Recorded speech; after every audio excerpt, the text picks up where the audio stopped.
Bwana, kwa taarifa ambazo niko nazo ni kwamba afisa habari wa klabu ya Young Africans Ali Shabani Kamwe ameshtakiwa kwenye kamati ya maadili kutokana na kauli zake chafu ambazo alizitoa dhidi ya shirikisho la soka Tanzania bara juzi kwenye mkutano na waandishi wa habari.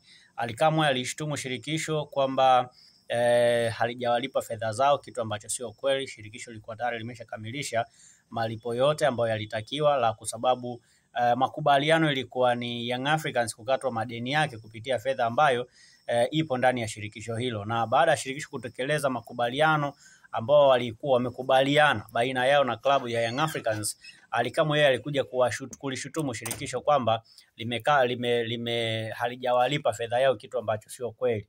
Ambacho shirikisho lilikuwa wamekifanya ni makubaliano ambao aliingia kati ya Yanga na TFF kuhakikisha kwamba wanaweka mambo sawa na madeni yote ya Young Africans yanakatwa ndani ya fedha ambayo iko ndani ya shirikisho ambayo ni ya ubingwa wa kombe la FA kwa miaka mitatu. Na of course kumekuwa kikatwa kama madeni ambayo wamekuwa nayo ya hapa na pale, lakini Ali Kamwe alishutumu shirikisho hilo kwamba halijawalipa fedha yao, kitu ambacho sio kweli. Shirikisho lilikuwa tayari limeshakata fedha zao kwenye fedha ambayo ilikusanywa kwenye fedha ambayo Yanga walipaswa kuipewa kama fedha ya zawadi kwa ubingwa wa kombe la FA.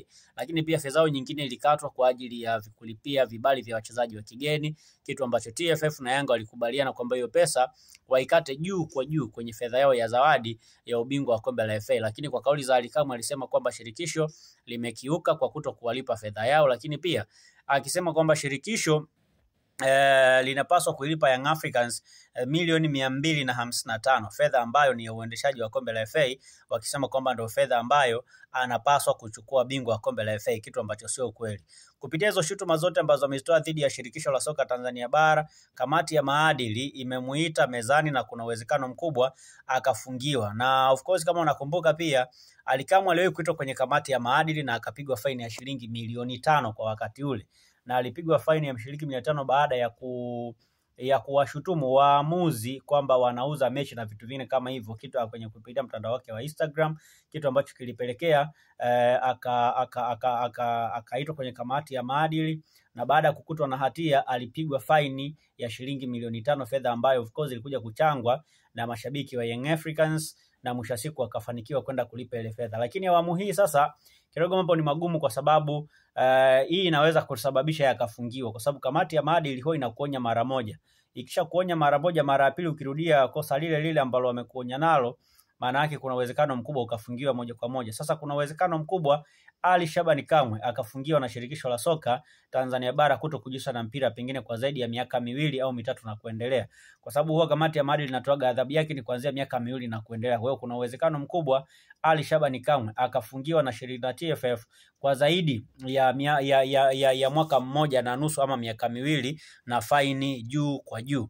Na of course umekuwa ni utaratibu wa shirikisho. Kama unakumbuka iliwahi kumtokea aliyekuwa afisa habari wa klabu ya Young Africans zamani, Haji Sande Manara, naye pia aliwahi kukutana na kadhia kama hiyo, alifungiwa miaka 2 na faini ya shilingi milioni 20, lakini akalipa milioni 10, akakaa nje, ndio ilimpa nafasi Ali Kamwe kuingia kuwa afisa habari wa klabu ya Young Africans. Lakini awamu hii sasa na yeye kimemkuta, amepigwa naye fire, na yeye pia ameitwa kutana kwenye kamati ya maadili kwa mara ya pili, na kuna uwezekano mkubwa Ali Shabani Kamwe akafungiwa kujihusisha na mpira kwa muda hata wa miaka 2 ama zaidi, na kupigwa faini juu, kwa sababu hii ni mara ya pili. Na ukumbuke alipewa adhabu ya kutenda tena kosa la kimaadili kwa zaidi ya mwaka 1. Sasa kwa sababu ametenda tena kwa mara nyingine, maana yake kuna uwezekano mkubwa akafungiwa moja kwa moja. Kwa hiyo tusubiri nini ambacho kitaenda kutokea, lakini kwa taarifa ambayo niko nayo ndio hiyo hapo.